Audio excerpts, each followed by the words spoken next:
Hello and welcome to your favorite channel, Web Stories, where we have started a series of even true and real events that happened and shocked the world. We bring to you amazing, horrifying and shocking stories every day, most of which will be based on true stories and fiction. Once you put it in children, whether in the form of love, compassion, care, education or knowledge, will pay off in return. Children have no doubt the foundation of the society, so shaping intelligent, well-behaved, amazing children can ensure a prosperous, full of love and care generation.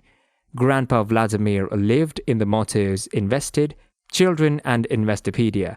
He was a retired writer who specializes in children's literature, from mystery novels for young people. He received several prizes for his novels, focus story collections, and he was well-known and well-liked author all across the country. The folks of his hometown would frequently invite him to tell stories to children. Schools offered money in exchange for his services, but he declined and stated that he shared his stories for affection, not money. He was a tremendous asset for the teachers. Vladimir adored children and had faith in their abilities. He wrote so much about how to look after children and how to nourish their abilities that his books and novels were a masterpiece in the country. Everybody knew and respected him a lot, and he was no doubt a legend of the country who served for the good cause. His wife died tragically, and he was left with only one child, a daughter called Stanley Samantha. She was a bright and kind girl and proved to be trustworthy from an early age, and then he was quite proud of her. Samantha was now a successful married woman with a job on her own, a supportive husband, and a cute daughter, Eva. Eva Clark was a medical student. At the same time, she received the brains of her mother, as well as features of her father, and of course, her grandfather's talent for putting words together.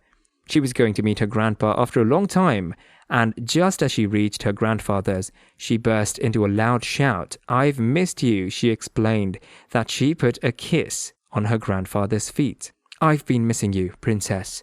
How are you doing? I'll tell you something that happened in school that day when we went out on a field trip to the school, and I'd like to use one of your stories to tell you about it.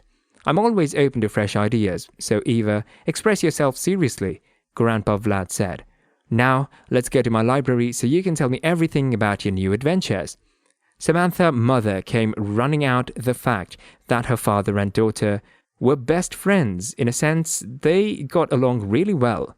She was happy that she gave her father a nice companion. He felt lonely since his wife died, and Eva made him feel less lonely. Eva asked Grandpa about all these books lying in the library. He replied, "It's mostly intended for children." Eva asked again, "But who owns them?" Grandpa said, "For the time being, I am satisfied.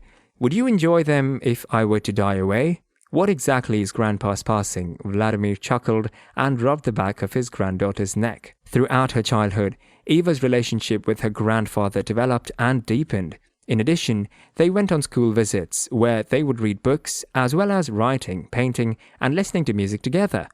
They went so far as to form a club for themselves, with only themselves as members. There were no other people permitted. When her mother inquired, Eva would respond, "Sorry, Mom, but we're not recruiting right now." Eva decided she wanted to follow in her grandfather's footsteps to become a writer, a well-known novelist who specialized in writing for children. Everyone was taken by surprise when Vladimir passed away. He suffered a heart attack, and the medics stated he died quietly. As a result of the incident, all of his friends and family were devastated by his untimely death. The most affected was Eva, of course. She refused to believe he was gone, and the trauma didn't go away for a long time, as he was not only her beloved grandpa, but in fact, her best friend and her favorite person in the world. After Grandpa Vlad passed away, Eva was no longer interested in pursuing a career as a writer. However, because she promised her grandfather that she would aid children, she decided to go to medical school because she wanted to study medicine so that she could help heal children.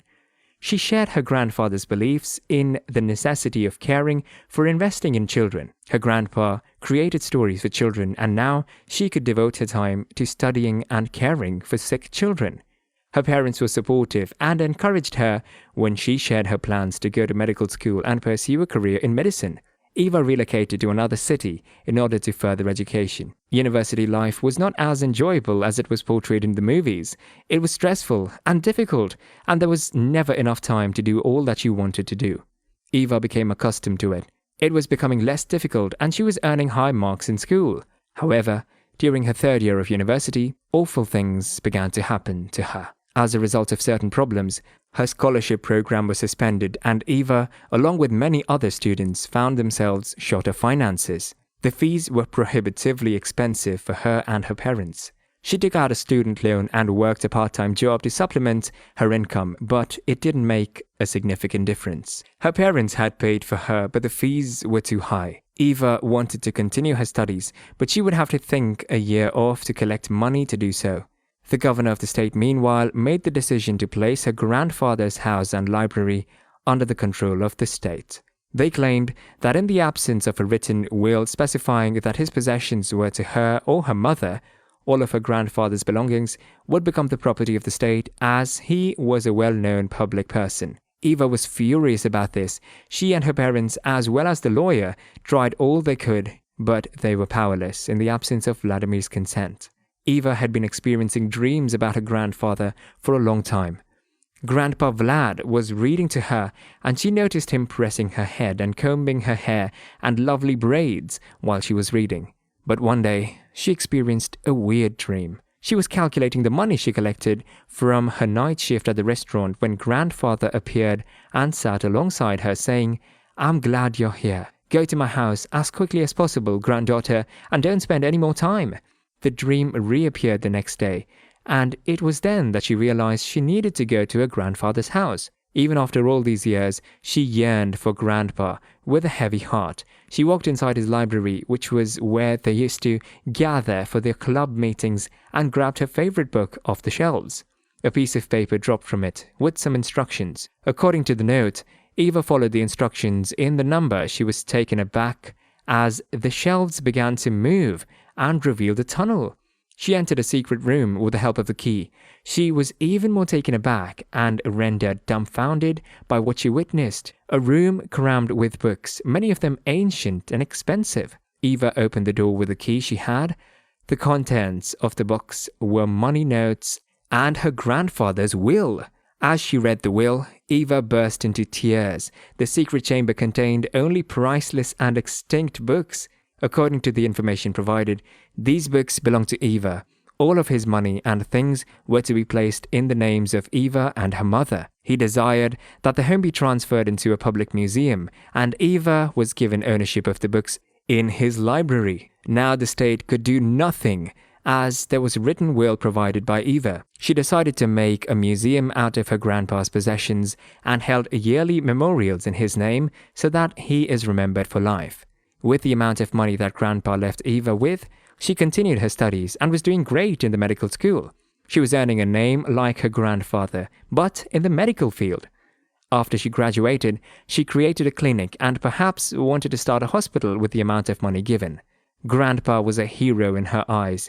Now it was her chance to make good on her promise, as he had done with her. She decided to devote herself into saving children and helping them while they were sick. Meanwhile, she opened a foundation in the name of her grandfather known as Vladimir Foundation, which provided free care and assistance to children who could not afford to pay for medical fees. Not only this, she took the idea from their club, the one her grandpa and her made many years ago, when they were young, and invited writers to join it and write amazing things for the children. She saw grandfather in her dreams very often, who was very happy with whatever she was doing and told her that he was proud of the fact that she is his granddaughter. That was all from today's video. If you liked this video, do give it a thumbs up, and in order to support us, make sure you press the subscribe button. Share this video with your family and friends, and tell us what you think about this story in the comment section down below. We'll be back with another amazing story in no time, so stay tuned.